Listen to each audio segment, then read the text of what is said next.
bandara itu apa menuju, sedang menuju dan niat. Sedang menuju dan niat, misalnya saya mau ke Jakarta, saya orang Sleman mau ke Jakarta, itu sampai mana itu Magelang itu sudah boleh? Ya kan? Boleh nggak? Boleh karena saya mau ke. Nah pertanyaan secara fikih mungkin ada agak terlintas. Ternyata ditelepon sama istrinya nggak jadi pergi. Padahal sholatnya kadung di jamaah zuhur dan asar. Apakah setelah di rumah sholat lagi? Sama nggak pernah mikir. Karena tidak nekuni fikih. Jadi orang fikih itu sudah pusing, makanya jangan diprotes terus. Kita ini sudah pusing, tapi orang itu enak aja protes terus. Tidak menurut jenengan nanti wajib sholat lagi enggak?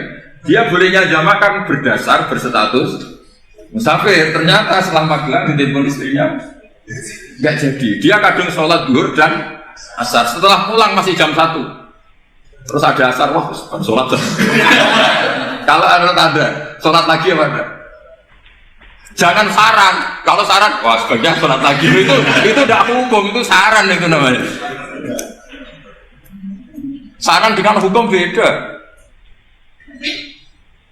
Sholat lagi beda. Loh, ketika ada jaga itu berdasar malas atau berdasar hukum?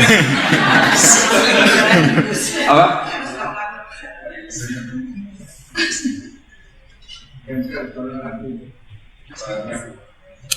Nah kalau Anda sholat lagi, pertanyaannya gini, Allah itu tidak punya tradisi mewajibkan 2 kali. Pertanyaan fikihnya mesti gitu. Dan saat Anda di Magelang menjama itu melakukan sesuatu yang disahkan oleh agama. Berarti pas Anda jamak zuhur asar, sesuatu pas melakukan itu kan berstatus sah dan boleh. Meskipun setelah itu ada masalah, istri kamu nelpon terus pulang. Tapi pas itu kan sudah dinyatakan oleh malaikat sah, Anda sudah zuhur dan asar. Kalau melihat itu tidak wajib mengulang. Tapi bisa saja malaikat ada yang usil. Itu sah karena Anda berstatus musafir. Berhubung status Anda hilang, maka poin Anda sudah sholat juga hilang. Kamu milih fikih yang mana?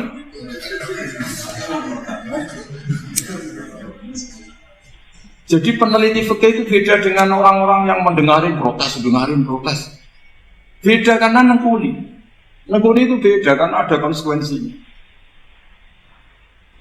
Makanya fikih itu sampai saya punya kitab fikih itu dikarang satu orang itu jumlahnya 20 jilid. Per jilid itu segini. Jadi satu meja ini dikarang satu orang. Itu mulai yang presisi, yang detail sampai yang khayal. Yang khayal juga ada. Yang khayal itu tadi beliau banyak menghayalkan diri. Suatu saat Anda datang ke Mekah itu hanya butuh waktu 20 menit. Zaman itu belum ada pesawat. Lalu boleh gak jamak? Boleh gak nakal? Nakal itu begini. Sama orang kaya punya jet pribadi. Misalnya Anda Ronaldo masuk Islam, orang kaya. Itu bisa gak puasa? Karena begini. Misalnya dia orang, contohnya orang Arab. Orang Arab, jangan orang. Ya contohnya itu dibalik saja. Di sini itu kalau imsak jam berapa? Imsak Ramadan jam berapa? 3:30 aja biar aman ya. Kalau 3:30 kan masih imsak. Dia terbang ke Mekah. Jadi orang sini puasa jam 5 kan mulai puasa. Dia terbang ke Mekah kan masih malam. Makan terus dia. Mekah mau ada matahari terbang lagi ke barat. Karena dia menghindari berstatus puasa. Atau sebaliknya, dia orang Mekah jam 12 puasa. 12 siang puasa. Dia, wah kalau 6 jam lagi buka, bisa barangkali saya terbang ke Indonesia. Ke Indonesia terbang baru 1 jam, di sini sudah buka. Itu khayal, jadi itu ada khayalnya. Itu lama dulu, sebelum ada pesawat sudah mengkhayal gitu. Bolehkah orang yang di Masyrik ke Maghrib demi itu? Kalau Anda jadi Raja Salman, jam 1 kok sudah nggak kuat apa? Puasa itu diberi saran terbang ke Indonesia. Itu kalau pakai jet kan nggak sampai 9 jam, 1 jam ke Jakarta. Sudah ada wow akbar. Bukan. Boleh enggak? Lo mau kamu enggak bilang, oh enggak boleh. Wong di Jakarta sudah huruf Samsi. Masa sudah matahari terbenam orangnya enggak boleh? Buka. Leja. Apa? Kalau resikonya gini, sampean mungkin nggak mikir, resikonya gini, kalau dia berstatus musafir, bolehnya buka karena musafir, pertanyaannya dia wajib bayar. Kan musafir bolehnya kodok nanti harus bayar, tapi kalau dia buka normal kan tidak harus bayar, beda, efek-efeknya beda.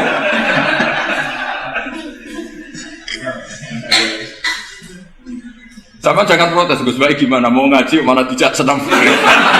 Ini kan ngajinya para dosen, para pegawai, jadi harusnya itu jadi mufti, ngaji untuk jadi mufti, bukan ngaji untuk mendengarkan. Jadi makanya saya mohon jangan sering protes sama ulama, ulama sudah pusing. Karena efek-efek hukum itu tidak gampang. Kayak tadi misalnya, kalau dia boleh buka atas nama musafir, resikonya wajib bayar. Masalahnya Raja Salman ini mau enggak gitu. Dia inginnya. Maka pertanyaannya itu kitab yang milik saya tadi yang 20 jilid tadi. Ulama itu mulai dulu sudah membayangkan bagaimana kalau suatu saat ada satu kendaraan. Kenapa ulama bisa membayangkan itu? Karena ada buruk. Meskipun mereka nggak numpak buruk, hanya Rasulullah, tapi kan bisa membayangkan ada toyil waktu. Waktu itu bisa dilipat. Karena ulama dulu ahli astronomi, jadi bumi itu bulatnya gini, muternya gini. Berarti suatu saat ada satu ilmu di mana orang ambil satu posisi terus melewati toyul waktu, ngalami lintasan waktu. Mulai dulu itu sudah dibicarakan. Pertanyaannya lalu status orang ini kayak misalnya tadi orang Mekah ingin cepat buka terbang ke Indonesia. Orang Indonesia menghindari imsak, misalnya 3:30, dia belum sahur. Wah, kalau saya di Indonesia ini sifatnya sahur. Wah, saya tak terbang ke Mekah. Enak kan, terbang di Mekah ternyata masih jam 8. Wah, bisa makan sepuasnya jam 8 malam, maksudnya jam 20. Kan enak nih. Barwarek balik ke Indonesia, terus jam 1 siang. Jam 1 siang kalau ingin cepat buka terbang ke timur. Langsung buka. Berarti dia kira-kira masa aja 3 jam. Tapi terus ya mungkin kalau sampean tahu Gus sudah repot-repot mau tinggal dulu untuk sinetron untuk buka diri. Itu tidak hukum, saran itu namanya apa? Kalau hukum tetap tadi yang dikatakan puasa adalah imsak, mulai jam imsak sampai hurubus. Lalu pertanyaannya lagi, hurubus samsi sampai imsak itu konversi jam apa nyata-nyata hurubus samsi? Kalau yang dilewati katul istiwa itu nyata, fi'lan, kalau dalam bahasa Arab fi'lan awakiyah. Tapi kalau Anda orang kutub, saya sering kirim-kiriman surat sama mufti-mufti yang ada di Timur Tengah, di Eropa, konsultasi maksudnya. Orang kutub itu kan tidak ada matahari, tidak ada apa-apa. Jika kalau Anda baca kitab di kutub, mesti Gus Bak jangan pembohong. Misalnya orang kutub ngaji saya, kamu harus subuh sebelum matahari terbit. Sekali matahari terbit, waktunya hilang.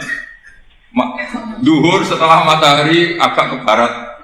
Asar kalau matahari terbenam, hilang waktunya. Meskipun mereka bisa bilang, mataharinya di mana?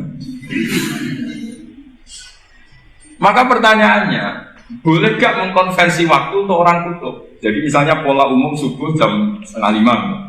Berarti antara subuh dan qadha itu 1,5 jam. Subuh sama duhur polanya berapa berarti? Kalau 4:30 sampai jam 12 itu 6 sama 7,5. Berarti ya kira-kira habis subuh nunggu 7,5 jam baru duhur, nunggu 3 jam baru asar, nunggu 3 jam baru maghrib. Berarti waktu puasa kira-kira antara jam 4 sampai jam 6. Berarti berapa jam itu? 12 sama 2 14. Oke, berarti orang kutub harus puasa 14 jam. Tidak bergantung waktu mata. Tapi ada lagi pertanyaan lucunya gini, lalu 14 jam itu dimulai dari mana? Apa asal 14 jam? Apa harus ada konsensus setarnya? Masih ada PR lagi. Menurut kamu gimana?